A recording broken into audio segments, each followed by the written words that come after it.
All right, about it. We've got Jeff. I'm a guest on his podcast today, so we're doing a simulcast podcast broadcast today. So Jeff is going to be kind of asking me questions, and I'm going to be responding to them. But Jeff, how are you? And for our audience, would you give a little bit of background about your broadcasting venue? Yes, sir. I'm doing well. It's good to speak to you. Um, a couple of years ago, I was let go, or I was fired from a job for something that I still don't consider even close to racist, but they cited racism for it, and ever since then, I kind of got on YouTube, and it kind of went well. But I've been watching your videos for a while, and it's a pleasure to talk to you. Well, it's a pleasure to talk to you as well. And I kind of got a background of who you are and what you do, and I thought it would be good that you and I would talk, Jeff. I think we need to get into the heart of several matters. I'm not sure exactly what the reason was that they called you a racist and fired you from your job. We can get into that at some point in time if that's something you'd like to be able to do. But I'd like to start out with looking a little bit at where Christianity has gone. I think you have a broad understanding about that. And then we can move from there to, what is happening now. Are the Trump supporters racist people? Or is there racism running across America? Is there a greater racial divide? We can pick that subject up a little bit later on. But where do you see what's happening with the church right now in the whole idea of Christianity or paganism? And do people know the difference between the two?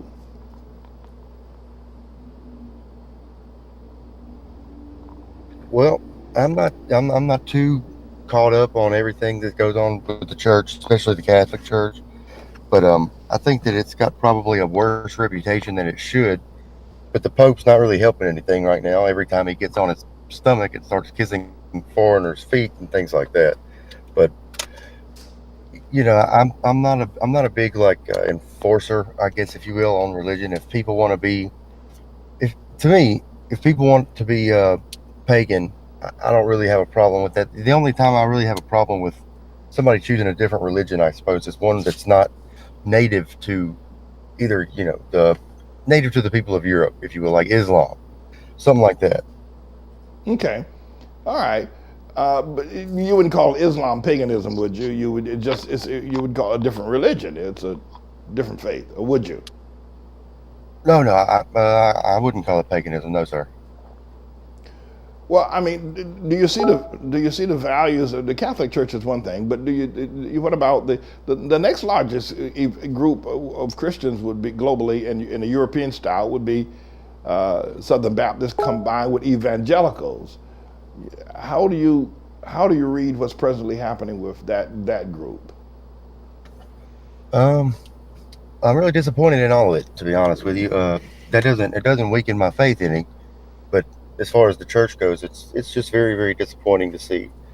Uh, you know, there was a black guy on the board of the Southern Baptist Convention, and last year, I don't know how many people altogether, maybe 7 or 8, and there was one black man on there, and he used whatever it was, I guess guilt or pressure, whatever you want to call it, to get these other pastors of the Southern Baptist Convention to pass some kind of, I don't know. I mean, I don't know what you call it, a resolution, if you will, to condemn everybody that went to Charlottesville and this and that. And it's just sickening to see the church abandon its own people like that.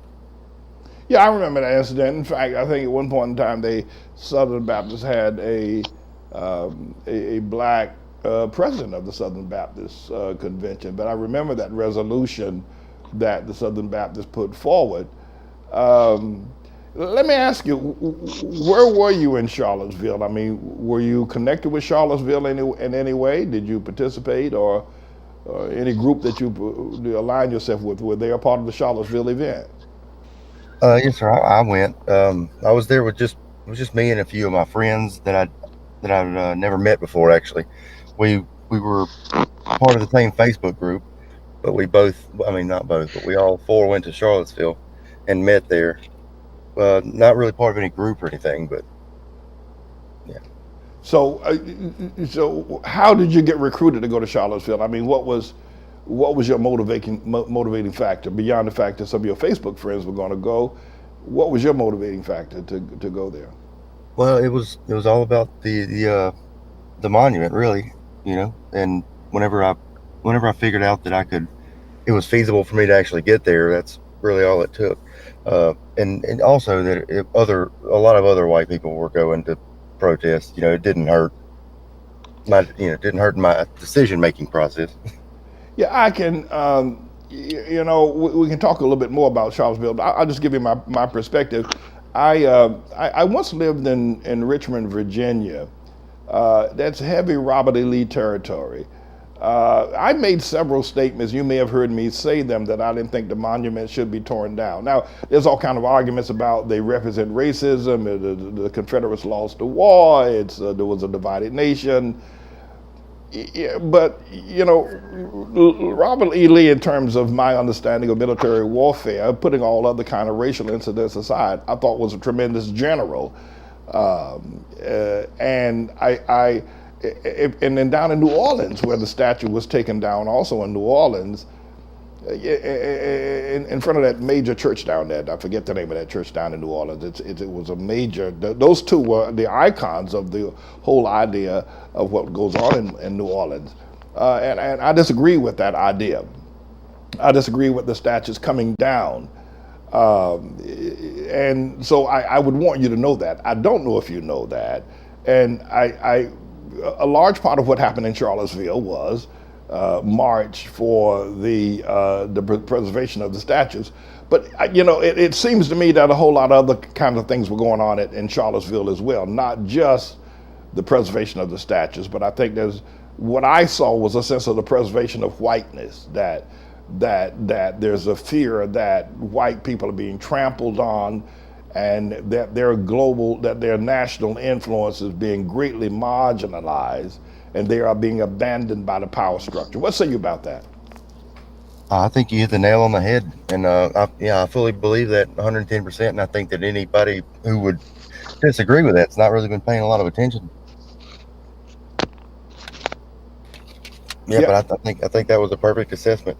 But also, I was going to let you know that I'm really sorry. I didn't realize we were going to be simulcasting, which I don't mind. Totally not a problem.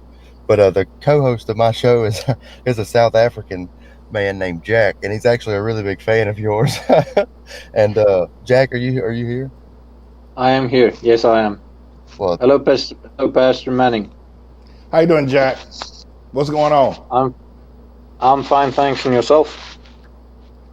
You're from South Africa? Yes, I am from South Africa. Yeah, I am a farmer in South Africa. Have you witnessed any of your fellow farmers being slaughtered, murdered, ran out of town on the rail? Well, not in my personal capacity, but my neighbors, as a kid, they were slaughtered, and actually, it's something that's picking up speed relatively to an alarming extent, especially this weekend. I think there were something like 6 farm attacks just over the weekend, with 3 murders and one girl being raped. And there's really no condemnation from the ruling party in South Africa, or or the media for that matter, with regards to these things. I have a report that I'm scheduled to do on South Africa, and the theme of the report is that South Africa is continuing to decline under the present leadership. I think they have a brand new president in South Africa, and the economic standing of South Africa, poverty in South Africa is as bad as it always among the black South Africa, the Zulus, people who are indigenous to South Africa in that regard. And I have a presentation or a theory why that is happening. Nelson Mandela was not a believer in God, and I think he cut a deal with de Klerk and others but it was not a peaceful transition, and it was not a righteous transition. And so the reports coming up out of South Africa are alarming in two ways. One is that there has been really hundreds of murders of farmers in particular, not so much in Johannesburg and Cape Town along the Cape, but in the hinterlands and in the rural areas. There have been attacks and whole families decimated by that. That's number one. And the other is what I've previously stated with respect to the fact that the economy of the nation is not growing. I was in South Africa many years ago, but it's a worse state now. What part of South Africa are you in, by the way, Jack? Well, that's kind of a. I farm in two areas of two different provinces in South Africa. We have farms in two different provinces, but I have family stretched across the whole demographic of South Africa. So I am. He's also worried about retribution if he doxes which I country where he's at. I got you. Okay. We can, okay. yeah. Sorry for that, Pastor. We can actually be jailed for some of the things that I sometimes say, because the ANC or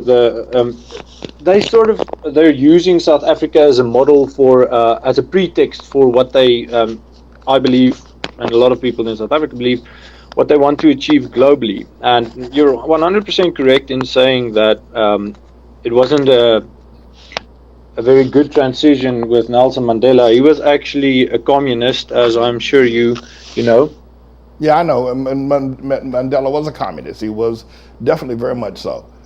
Now, the ANC, of course, they are a Marxist organization with deep Marxist roots as well. I guess you know that as well, I guess. Yeah, no, they are a Marxist organization. I mean, Joe Slovo and many of the founding members were hardcore communists. And you touched on something about South Africa having a new president, which is it's true, but it's also not true in the sense that all of these leaders were present during the CODESA agreements back in the day when they made the transition with de Klerk, Rolf Meyer, and all of the National Party leaders and the ANC members, leaders, and so forth. So it's a different face, but it's the same kind of ideology ruling South Africa now. And really the fact that there's economic decline in South Africa is it's more by design than by happenstance. What do you mean by that? What do you mean by design? Because my and I'll let you explain yourself, but my thinking would be it's just poor management of the resources of the nation that the economic structure is declining in such a way. But you say it's by design. What do you mean by that? Well, there's actually, I think, a very big misconception amongst a great part of the populace and the international community that it is due to mismanagement, but any attempts to fix any management issues or corruption or so forth is smothered, because it's about mining. We believe in South Africa. That's also where this all the this land expropriation without compensation questions are arising from, because in some of our farms in South Africa, farmers or private citizens are not liable to own, or eligible, if that's the right word, to own minerals. So the minerals of the country are owned by the state. And what happens is big companies from overseas like America, Australia, and now also with Zuma taking us into the BRICS agreements, China and so forth, they come and they put in tenders with political MPs. Like, for instance, they'll go to Ramaphosa and they'll say, listen, we're looking for a mining permit. Here's what we're willing to offer you for this mining permit. And for that, we'll give you, we want the rights to mine these lands. and that's why they want the farmers off of the farms, and why a lot of these farm attacks are, to my estimation, terrorist ploy to get people to move from the rural areas of South Africa to the cities, because it's really, I don't believe you can categorize it anything other than, if you look at the methods they use during a farm attack, it's to strike fear in the hearts of people more than it is to actually kill them. And yes, I mean, by all means, they are killed, but they are more so tortured and maimed and so forth in these attacks. Well, you just really enlightened me. You took me to school on that one, because I was forever wondering, considering, why is it just the farmers are being attacked in South Africa, rather than, I mean, in places like Cape Town and Pretoria, in Johannesburg, and in Durban. I mean, in the urban areas, I mean, you got a certain amount of wealth among the Afrikaners that are there. But the attacks, the reports I get, I just performed the wedding last year for one of the leading spokespersons in media in South Africa. Her name is Brittany, I think, and I interviewed her a year or so ago, and it got 5 million views there in South Africa. But my concern was, why was it just farmers? But you've educated me that it's regarding the land processes, the mines that are available, and the state-owned mines, and the state-owned, and the farmers are independent business people who own their land, and the state wants that land. Why aren't the farmers doing the mining if there's minerals to be mined? If I'm making any sense with my question. That is actually, well, we are heading towards court cases and so forth in our personal capacity, but for that we would need international coverage, and that is something that, you know, is dangerous in a sense, because these are very powerful people, and the state will never give farmers the ability to mine the lands themselves, because obviously farmers aren't going to offer them the same kind of money as, for instance, a company like Anglo American would, or, you know, a company such as, I think it's Tronox from Australia. So there's really more to it than this. And also, if you look at the agricultural sector of South Africa, it's the only sector within the South African economy that is currently bringing in money into the country. And that's why, if you look at the biggest farmers union organization in South Africa, they are actively helping and collaborating with the government in the expropriation process. So they actually want to help the government in expropriating small farmers from their land. And in doing so, they would cripple the economy, which would make it more accessible to the international mines, like which would make the mining sector or economy more accessible to them. Well, So, let me ask you this: that what percentage of the economy is generated by the farming industry? South Africa is a big nation. I know this, and I want to know what kind of minerals are mined out of South Africa. But the first question is, do you know what percentage? Because obviously the farmers are under grave attack, and you're also correct about the fact intimidation is a large part of the government motives. But what percentage of the income is generated by farming in South Africa? I wish I could answer that, because I don't have the specific statistics, and if I give the wrong ones now, that would discredit what I'm saying. So, but I'm sure that it wouldn't be too hard to research. Well, let me ask you, how is tourism in South Africa? Has that fallen off, or has that increased in terms of? It fluctuates between growing and stagnating. So one year it will grow a bit, and the next year it will because incidents occur where whole tour buses are hijacked by blacks in Johannesburg, for instance. I think it was 2 years ago that a Dutch tour group was hijacked, and they were very traumatized, and that had an obvious negative impact on tourism in South Africa. But what I can tell you is I can compare like the past to the present. For instance, if you look at mining in South Africa, South Africa under the Now, when you say apartheid mining, government. when you say mining, what kind of mine? Are you talking about mineral mining, coal mining? Yes, Coal mine. yes. Okay, so South Africa is actually it's got a very diverse mining sector because it's a very mineral-rich country, and so it varies from all different kinds of minerals. But for instance, if we can use the iron ore as a example, South Africa's got the biggest open grove iron ore mine in the African continent. And under the apartheid government, we had the biggest, we were the biggest producer, I believe, and exporter of manufactured steel through the ISCOR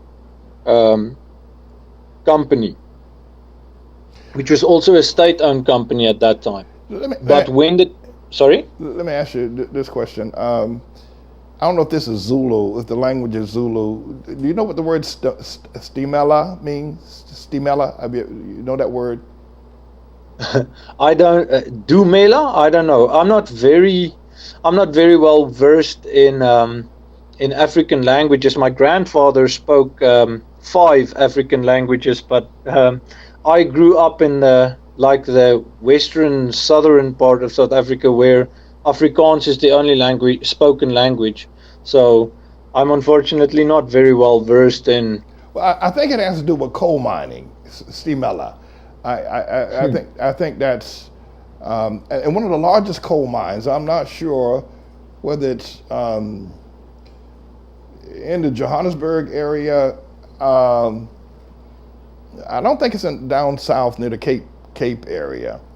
But would you say? Yeah, the Cape area hasn't got particularly a lot of mines. Like the Right. biggest mining in South Africa is in Johannesburg, Right. and so forth, and also in the Kalahari there is also big development in mining at the moment. Like there's one specific part where there is now, in a 77-kilometer radius, 11 mines in counting, especially with the Chinese coming into the mining sector in South Africa now, which is a pretty worrisome thing.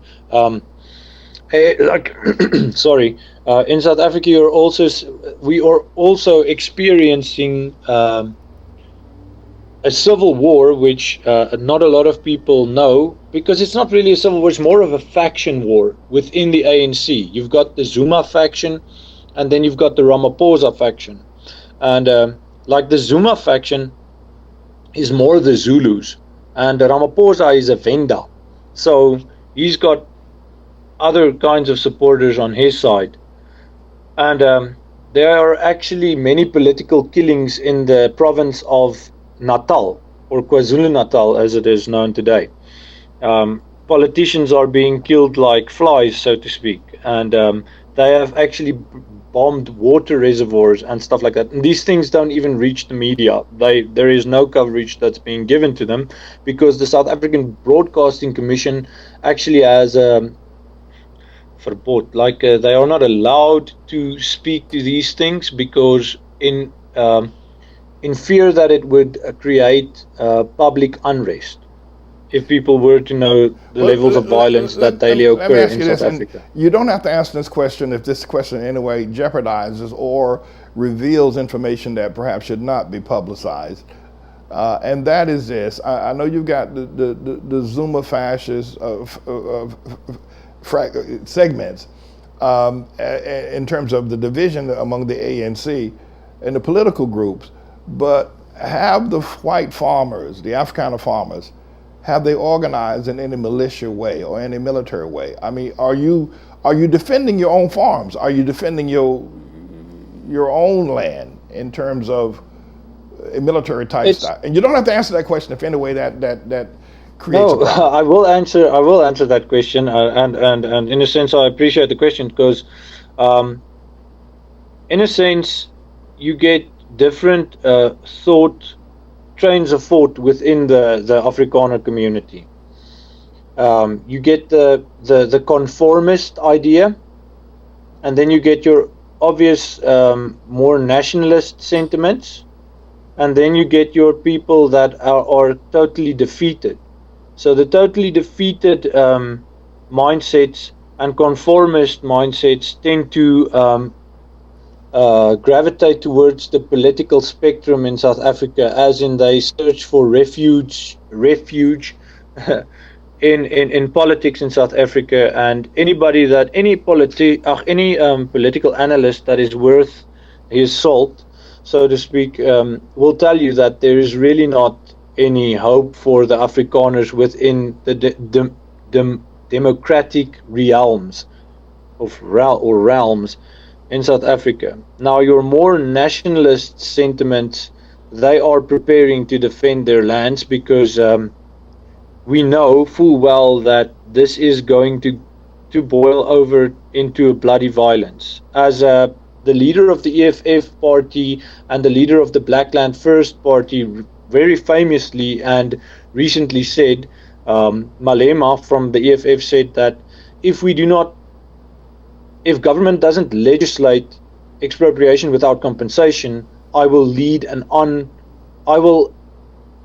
start an unled revolution in South Africa. And then you've got Andile Mketama or something to that extent from the Blackland First saying that if white people don't return the stolen land, as they call it, they will start killing their wives, their children, their dogs, their cats, and they will just wreak havoc on the white populace of South Africa. Let me ask you, and thanks for answering that. I'm glad you felt free to answer that. In Pretoria, there is a national monument there. It's a circular building. You go inside, and it's like you walk around, and it starts with the first Afrikaners that came down the Transvaal into South Africa, and the various battles starting back in 1800. Yes. Between the Zulus and the South Africa. And the Zulus would win a time or two, the Afrikaners would win a time or two, and then there was a major battle. I'm not sure what the year was, and the Zulus were roundly defeated. I'm not sure what year that was. You know the monument I'm talking about? Yes, it's called the Voortrekker Monument, and that's actually what we as Afrikaners view as the solidifying, I hope that's the right word, or the blessing of God in giving us this country as our country, you see. And that's part of a very big conflict in South Africa, because obviously the Zulus are thoroughly aware, and a lot of the blacks are thoroughly aware of what happened on that day. And in the Afrikaner community, it's known as the Day of the Vow, because about 500 farmers approximately came together and said that after numerous slaughters of white people by Zulus, after they made peace treaties with them and bought land from them, the Zulus killed them and betrayed the trust of the Voortrekkers, and they made a vow with God saying that if he should spare them their lives and give the enemy in their hands, they will, for the rest of the generation of the past, the following generations, remember this day as the day of the Lord, and not the day of the Afrikaners. It's more a day of that gives pays our respects to God, because it was in our mind's eye not us that achieved victory that day, but it was in a sense to honor God and to glorify Him, because the odds were just too stacked against us to humanly be able to defeat them. I'm not taking sides here on this issue, but the history of South Africa has been a seesaw history in terms of the Zulu Afrikaners. And the reason why I asked that question, Jack, was in a sense the political ownership of South Africa is not over with yet. By that, if you have the nationalists, the conformist groups in your group now perhaps have gone ahead and said, all right, we're going to conform to the present ideology of the ANC, or whatever might be the prevailing political position of South Africa. And I'm not sure how much America or China or any other nation is influencing the present Zuma administration or others. But in a large sense, and certainly not to create any problems for you, nor choose sides on this matter, just looking at it from the perspective of what has happened in this, that the battle may not be over with yet, because the nationalists may reorganize. And I'm not sure how well organized the ANC is in terms if there was a second uprising, such as what we have seen go on quite often in the history of South Africa. Oh, well, that's actually a good question. Yeah, I think they're more organized than what people may think, in the sense of it's not a conventional organization. It's an unconventional or conventional organization. It's an unconventional organization of, for instance, if you think of a Hurricane Katrina, I believe, when all that violent crime broke out in America after a natural disaster. Right.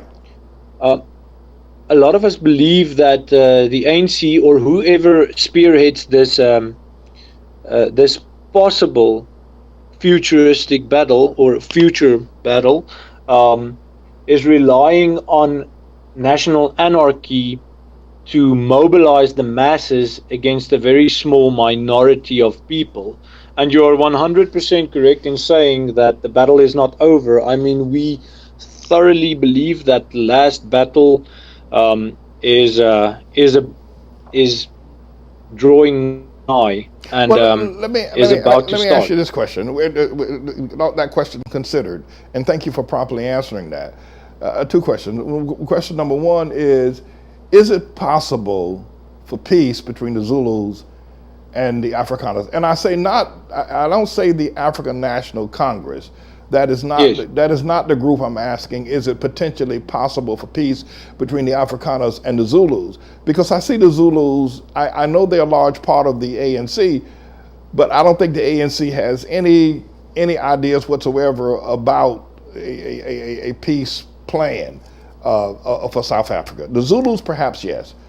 How do you read that? How do you read that?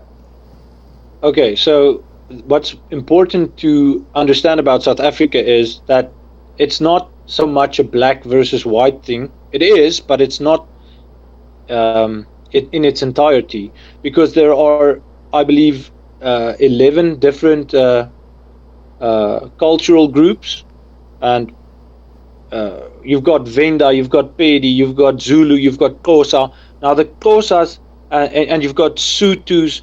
And the Xhosas and the Zulus, they actually hate each other. And before the white people even arrived in South Africa, there was a genocide by the Zulus on the Xhosas where they killed like 1 million Xhosas in one battle. Yeah. So, but to answer your question, in summary, I don't think it's possible for peace in an integrated sense. Like in a rainbow nation, there will never be peace. But if we separate and the different racial groups are allowed to function and flourish in their own capacity, then I believe that the probability for peace is high, or at least higher than what it would be if we are forced to integrate, because the cultures of the Afrikaner and the Zulus, and even the Zulu and the Sotho, are so contrasting against each other that I think it's wishful thinking that there can be peace between these cultures. Well, listen, I'm going to have to wrap this up in just a few moments. I only have about 5 minutes left, if I have that much. You mentioned Katrina. I thought that was an astute observation of social upheaval and social problems that defy, in many ways, explanation. So obviously, you are very much aware of what's happening in America. And with Jeff, if you have been talking to Jeff, you know about Charlottesville. You understand the political situation that's happening in America right now. You understand the rise of, and at least in terms of publicity, white supremacy, and the area in what I've observed is that whites in America find themselves now, and though they still have a majority in terms of numerical population, but they're losing political power like you won't believe. I mean, it's like a mighty sieve where white people are losing power unbelievably in America. How do you read what's happening in America, and what would be your prophecy about where we're going to go? What I see, what I see about America, Pastor, is that it's following the same route as South Africa pre-1994, with a lot of political activism against white ruling party or ruling class, and it's only a natural reaction that whites in America will want to conserve that which their culture and forefathers have built. So I think that people are getting way too emotional about these things, in terms of they don't speak their minds often enough. And unless something comes to the light, there can never be resolution. So I say that white people should go with their gut feeling, as with any other racial group, and I don't necessarily advocate for the mixing of races, because from a biblical standpoint, in my own capacity at least, I believe that God created all the races with specific differences, and in which it glorifies His name.